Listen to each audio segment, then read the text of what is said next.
Exit 8 seemed to be all the rage when it first made waves a couple years back when it was released. There seems to have been a bunch of anomaly hunting horror games that have come out since then.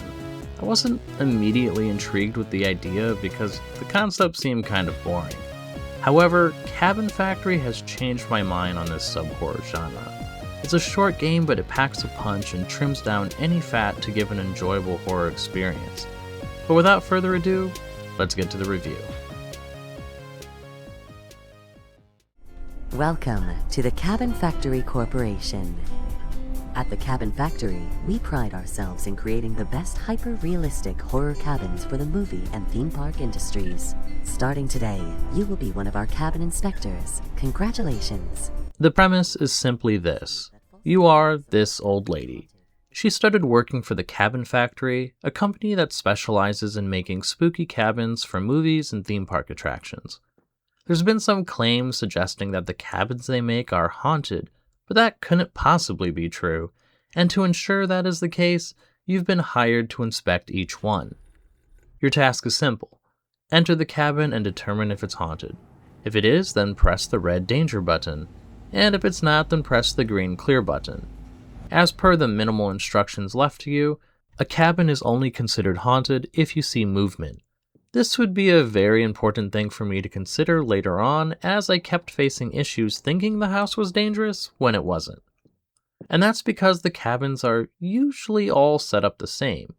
You walk into a typical entranceway, then a living area with a bed, a picture of a woman, around the corner is a stove burning with a man sitting at a table eating, going up the stairs is a boy with a cover over him sitting next to a television and a chair with a green frog. This is the baseline for any house. However, things obviously change since this is an anomaly hunting game. You might walk in and come across this creepy scene. Yeah, that's gonna give me nightmares.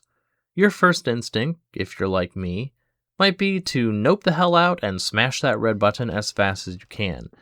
Except, you'd find yourself to be wrong because it's not haunted. Nothing moved, and it was merely just a variation that the presumed client wanted with their cabin. Unfortunately, no. You have to make your way through each cabin and find signs of a haunting. Sometimes it's very obvious and you could head back out. Other times, you might explore the whole thing, think it's fine, and then find it was something really subtle, like this coffee cup that kept tripping me up. And other times, well, you might find yourself in the middle of the haunting with no easy way out.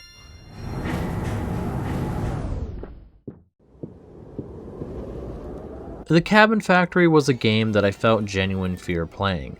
I've consumed a lot of horror in the form of games, stories, movies, and podcasts.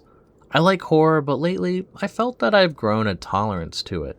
Things just haven't scared me as much as they used to. Well, the Cabin Factory was there to remind me just how much of a scaredy cat I can be. I liked how every cabin had the potential for something to happen. I knew the general layout, but never knew what exactly to look out for. I think the sense of unease was smartly used by the game.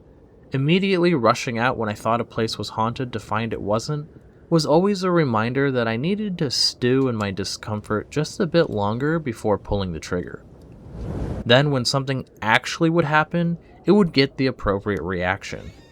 I'm not really a fan of jump scares, but I think the Cabin Factory did these very well in that they weren't quite jump scares. Jump scares are usually accompanied with a loud noise and or music that hits a loud peak at the moment of the scare. While the scares were noticeable, mostly, the Cabin Factory never really uses loud noises to get a player's reaction. Well, unless you count this prank.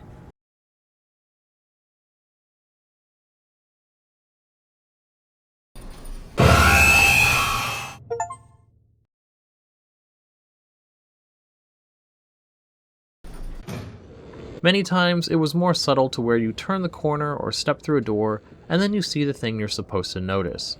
I also want to add how after you get the first ending, you get to return and see the rest of the cabin variations. I really appreciated how the game told me how many there were still left to see, and it didn't really waste my time by reusing ones I already encountered. It was a nice way to experience the rest of the game and achieve the final ending as well.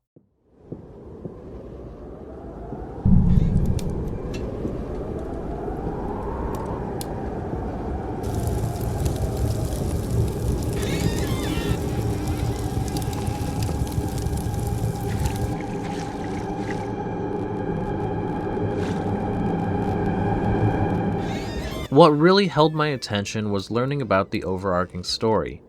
Being that the game is only a little over an hour, it's going to be really difficult to talk about the story without spoiling it, so if that matters to you, then please skip ahead to the next section. In one of the cabins, it's revealed that there was a cabin in the woods that was discovered on fire. A family of 4 had lived there, however, the mother and father both perished in the fire. The door was found to be locked from the outside, and the children were nowhere to be found. It's later revealed that the mother and father both abused the children, which is why they tend to manifest as malevolent spirits in some of the cabin's hauntings. You also learn the children's names being Han and Greta. As it so happens, the old woman you play as is named Greta, as can be seen on her name tag from the mirror in the elevator. I like that tie-in, and it made for an interesting analysis on how to perceive the game.